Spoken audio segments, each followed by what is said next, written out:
photographs and memories, Christmas cards you sent to me, all that I have are these to remember you. Memories that come at night take me to another time, back to a happier day when I called you mine. But we sure had a good time when we started way back when. Morning walks and bedroom talks, oh how I loved you then.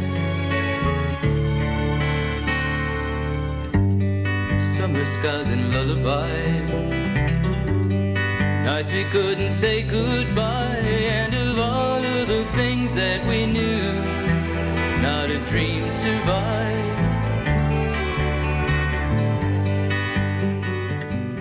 Photographs. They've been around as long as we can remember, at least in our lifetimes. There has always been a special place in my heart and mind for these square and rectangular images. Images that remind us of times gone by, be it the good times or the bad times. And most of the times, family photos are mounted into albums or put into boxes and stored away into some closet, never to see the light again until someone digs them up or stumbles upon them. No matter how you stack, spread, shuffle, or flip them, they will always be part of our lives. They are like extensions of our inner beings, exposing us in so many ways. There is something more to a picture than just what meets the eye. The old expression, "A picture is worth 1,000 words," or the song, "Every picture holds a story, don't it?" are famous expressions that definitely hold true. But it's what words and what story that is important. A photograph is a portal or window to another time and place. Each image holds a unique moment and story. Not only does a photo captivate a sight, but also contains a sound, smell, touch, and taste. But in order to fully open these doors to the past, we need to have a link to the subject or subjects within them.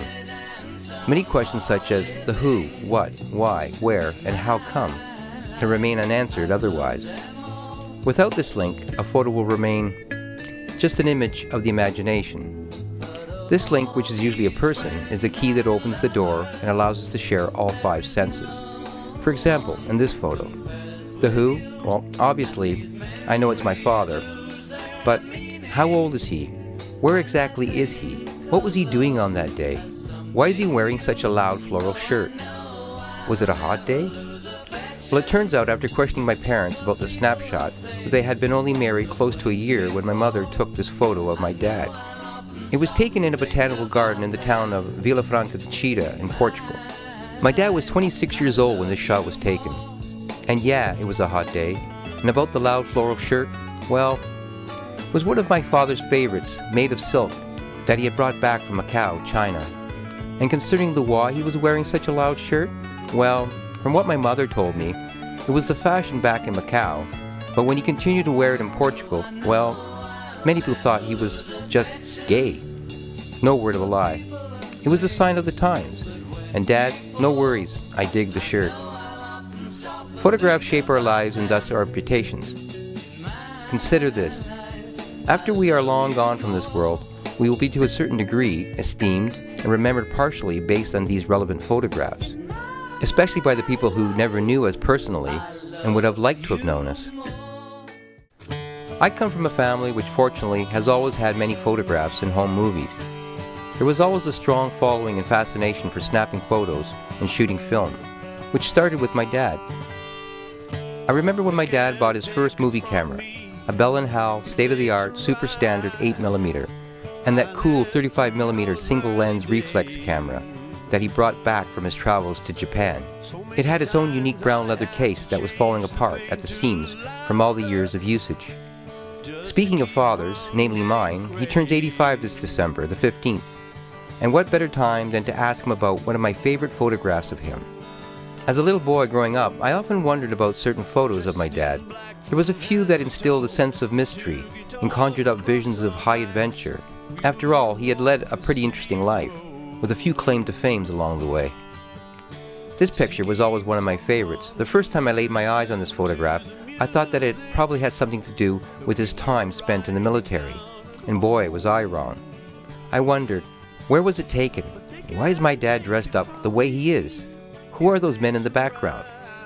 What are they all there for? How old was he? Only my father holds the key to open the door to this magical moment in time. To change the pain to laughter, just to keep from getting crazy.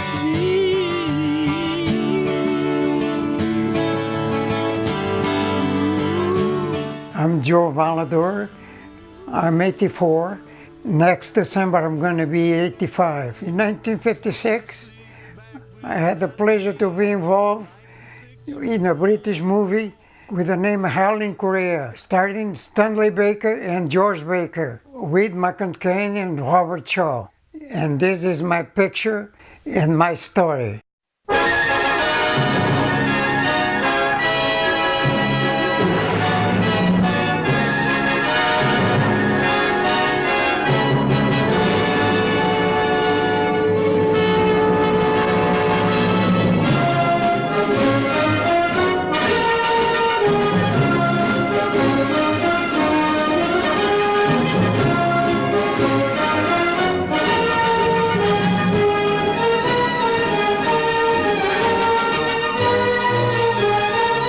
This picture was taken, happened after I came from Macau. What were you doing in Macau? When Macau was serving as in the army. But then I got off of the army, and then I went back home. And then I came to Hong Kong. I came to Hong Kong and I got a job on a Norwegian tanker. They were distributing oil all over different islands, different places. And then they end up in Liverpool, the Beatles town. From there, took the train to London, and from London to Paris, and from Paris to Lisbon. In 1955, that's when the picture started. What was the name of the picture? Hell in Korea. I was about to get married because I went overseas and I promised, and my wife was waiting 5 years for me. It was 5 years for me to get married. I promised I would be back, and then be back. And then I ended up to have a chance in the British movie. How did you get connected to this movie, Hell in Korea? Well, was a gentleman had a place like hotel he called Estalage in Vila Franca de Xira, Portugal. And then he had one, going to the north of Portugal too, as well, near the beach, in Foz do Rei, in Caldas da Rainha, near Caldas da Rainha.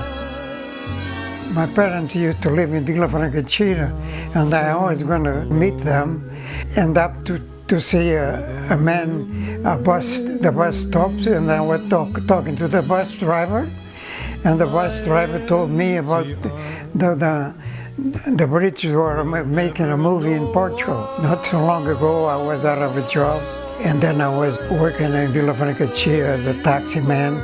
He told me I could get a job because I speak English, I could get a job. So I went to meet Charlie in Vila Franca. I went to meet Charlie in Vila Franca. What happened? When I saw Charlie told me to come over there because they were shooting the movie on the mountain of Serra Monte Junto, near where Charlie had another hotel. What was your purpose and your service that you provided for the production of Hell in Korea? I was an interpreting.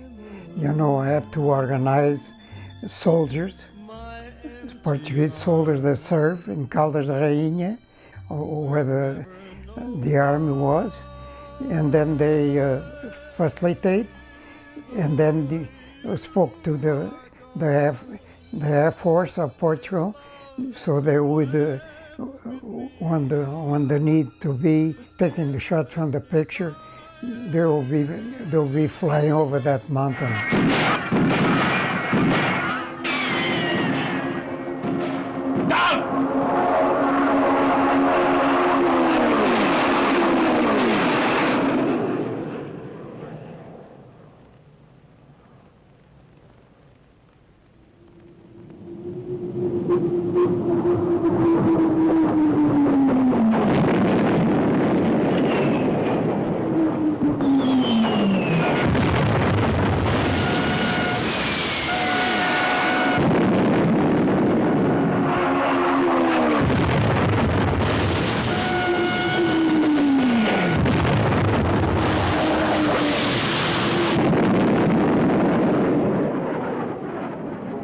Did you talk and collaborate with all the Portuguese people that were the Portuguese end of the production in the film? Yeah, I used to be, and then I was an interpreter for the British, because they asked me if they wanted, and then they accepted, you know, because I was trying to do the best I can to get a job, you know, in order to pay the bills and get married. Yeah. The crew would stay at Charlie's hotel. They stay on the beginning in Vila Franca, and then on the Indian, on the one by the beach. So tell us a little about what happened with the horse scene. You were involved actually in the film, and what part did you do? Well, I went over on the horse. They did that, and then I was supposed to fall out of the horse, and then I did that, and I did that part.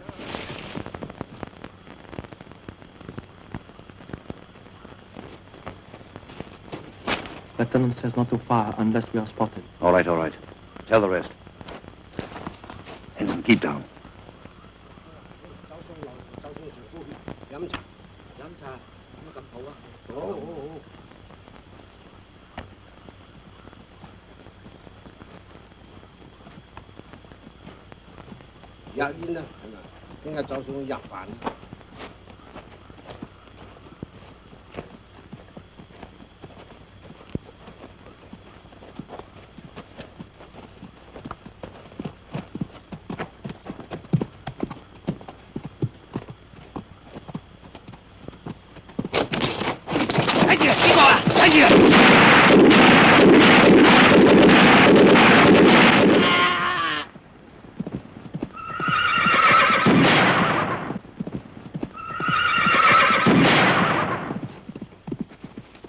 Did you get hurt when you fell off the horse?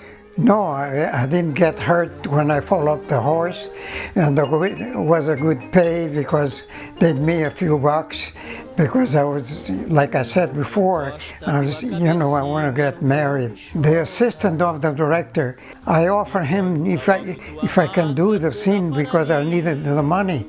You know, I was going to get married. So he says, okay, you think you can do it? You say, yeah, I can do it.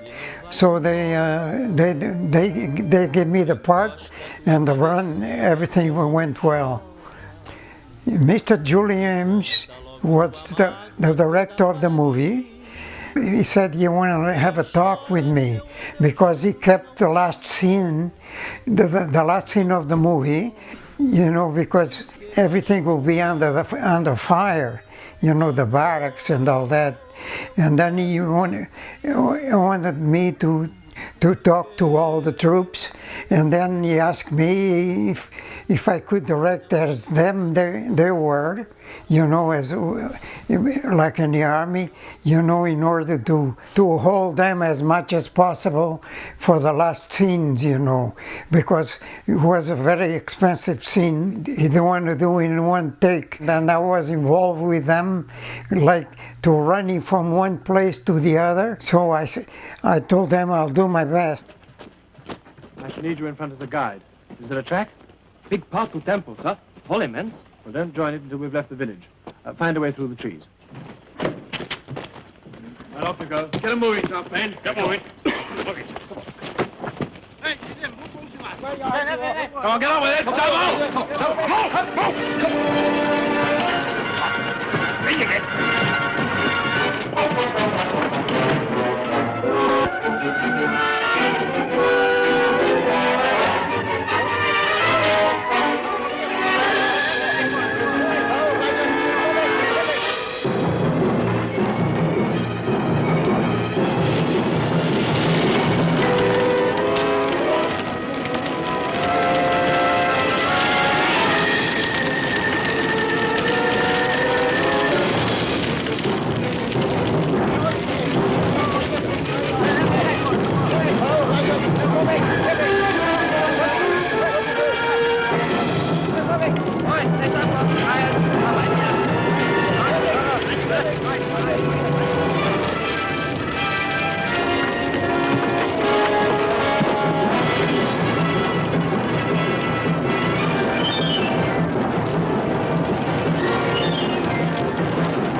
So what did the director tell you after you collaborated with the Portuguese soldiers? Yeah, he was very pleased with me, and Joey did a wonderful job. You know, thank you very much. You understood my words because you avoid me to do all that work, you know, like building the barracks and other things, you know. Thank you, Joe. I don't remember the lady on the set. Was a very nice lady, very educated. One of the actors, Stanley Baker. I'm not too sure. He had a car, a green car, a converter car. What you call Convertible. A convertible car. And then he asked the lady, you know, from the gentleman, you know, from the set. They authorized me because the lady went to ask, and then I was authorized in order to go on his car, you know. So we go to Ovidge, to a Portuguese town, to a restaurant to have lunch. And then he invited me if I could, and then we went to Ovidge, you know, and then to a restaurant, and then he took me on his converter car. You know, that was a nice day, and then we went back. I remember I asked everybody on the bus, he had coins. He had coins for exactly the way it was. Just any coins, and then I took a hat, and then I get coins for the bus driver because he was a good man and deserved it. I met it after the British they left Portugal, and I met him again, and he was thanking me, you know, for my remembrance, you know, the bus driver. Why were the English filming in Portugal? The movie was supposed to be in Korea, right? Supposed to be in Korea. They shoot in Portugal because Portugal had similar spots like Korea.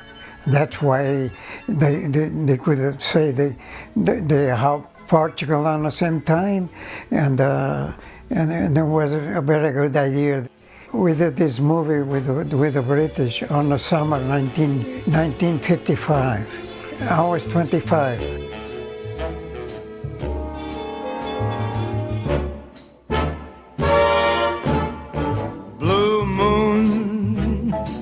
You saw me standing alone, without a dream in my heart, without a love of my own.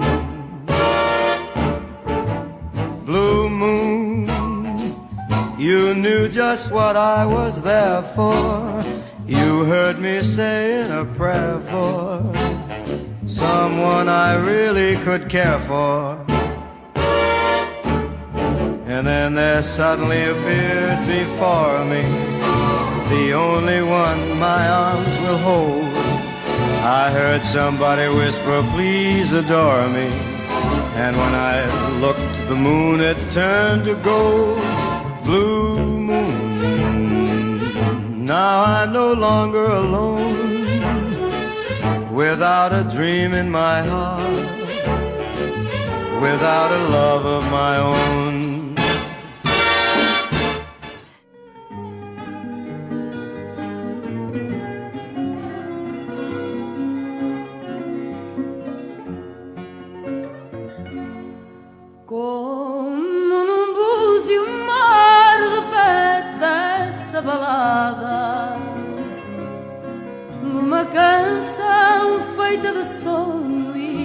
ansiedade. Meu coração repete a história apaixonada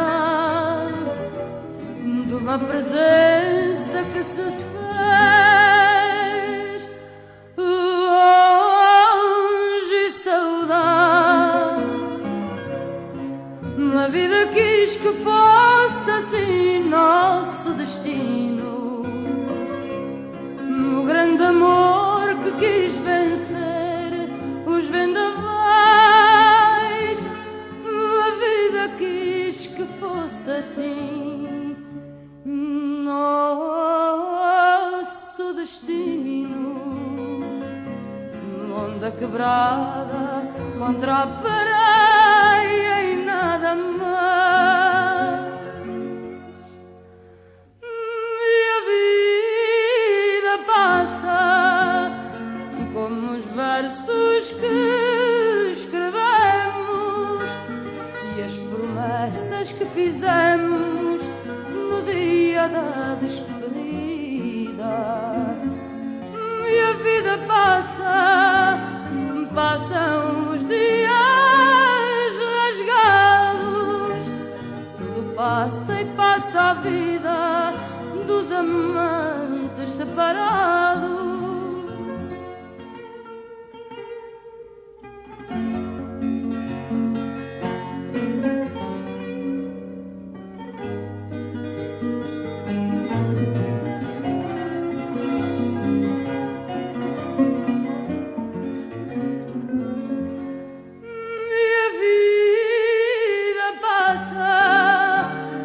Passam os dias